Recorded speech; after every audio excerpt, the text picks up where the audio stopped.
Unpopular class history, the term redneck is actually about labor rights and sticking it to corrupt business. Where I grew up, being called a redneck was a point of pride, but then when I moved to college and have moved around since doing my work as an applied psychologist, it's been seen as an insult. So where does the term come from? It actually refers to a multicultural group of West Virginians, black, white, and immigrant. In the early 1900s, many coal mine owners were very corrupt and pocketing what to date would be hundreds of thousands of dollars at the expense of the literal lives of their workers. It was so bad that it's documented that one man said he joined the army during World War I because he thought he had a better chance of surviving than working in a coal mine.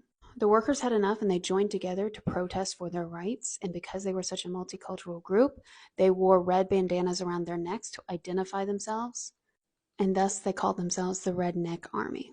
Not only is it rare to see that kind of unity by today's standards, but that was about 60 years after the end of the Civil War, and mere months after the Tulsa attack in Oklahoma, just a few states over. So it was extremely rare to see such a united multicultural group at that time. Mining towns at that time were absolutely racially segregated, but the coal mine owners made the workers live together.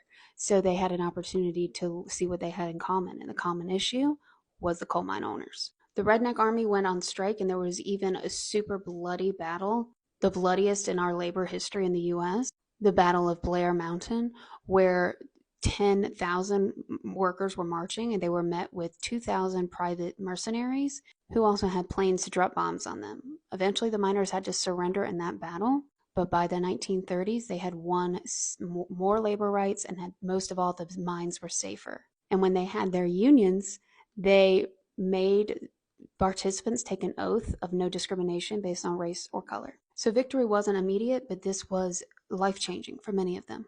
And it proves a point that we know is still true today, that there's nothing scarier to a corrupt person of power than a group of rednecks who can see past bigotry and fight them instead of each other.